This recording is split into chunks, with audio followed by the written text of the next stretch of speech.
Morning everybody, and it is now Tuesday the 3rd of November and a lovely sunny day. We've got massive seas where I live and in Brighton, and but we've got nice sunshine, and here we are on day 2 of the lockdown health plan that I've been talking to you about over the last 10 days, but hopefully some of you will have started it, some of you will have noted down your shopping lists and bought some of the things, and some of you will still be in the preparation stage.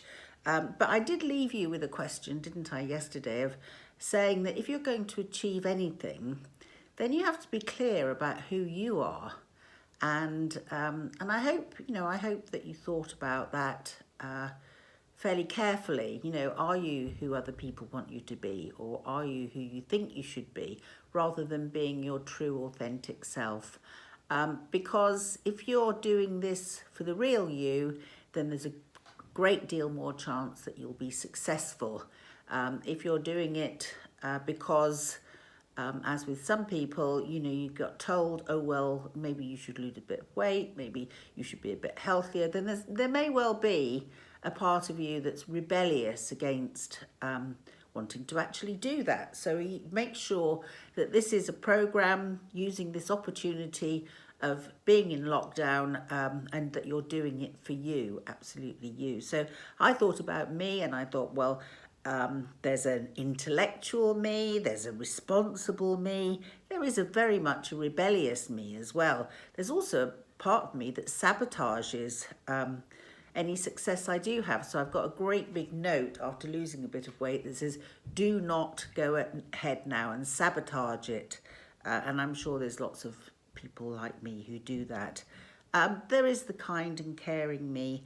And like many women particularly, we tend to be more kind and caring to other people than we are to ourselves. So this is an opportunity during this lockdown to be as kind and as caring to yourself as possible.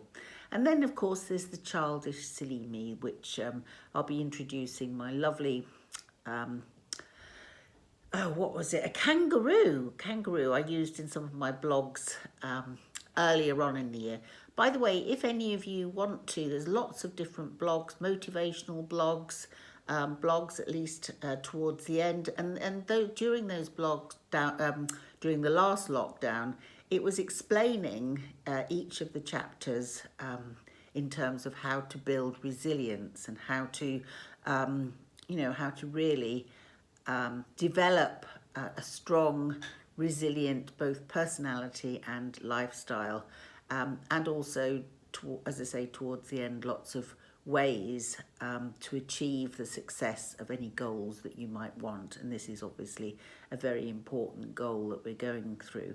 So if any of you would prefer, rather than reading, to have a look at some of my shortish video blogs, then they are all on Facebook, Instagram. Some of you will find that the video will cut off, so it just is an introduction really on Instagram, but on Facebook and YouTube and LinkedIn there is the full video, and I think there were about 50 of them during the last lockdown. So you can chew an elephant one bite at a time, as they say. So hopefully now that you've got some of your things, maybe you've ordered the book Gut Gastronomy. Those of you who don't want to or can't afford to order that, there's plenty of delicious and healthy menus on the internet that you can use with the ingredients that you have.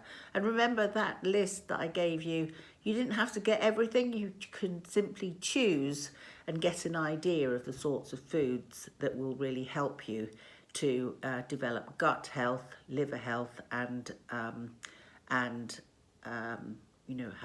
basically end up with a healthy weight. So again, I'm going to go through the main guidelines. Cook fabulous, healthy food.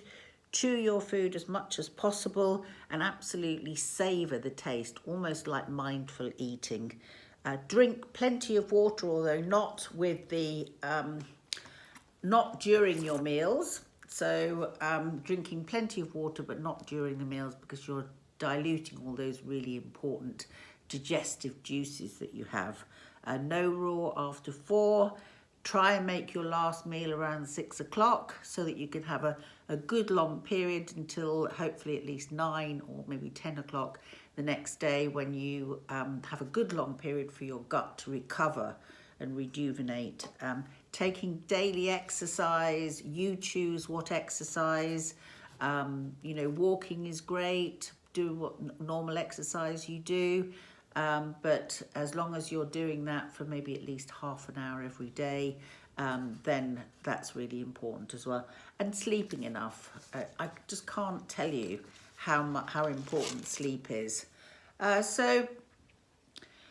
No grains, very little dairy, writing down everything you consume, and the time that you do consume it, and also, where possible, the reason that you did consume that. So doing that every single day, that way you can't kid a kidder, as it were, and you can't, you really have to be honest with yourself.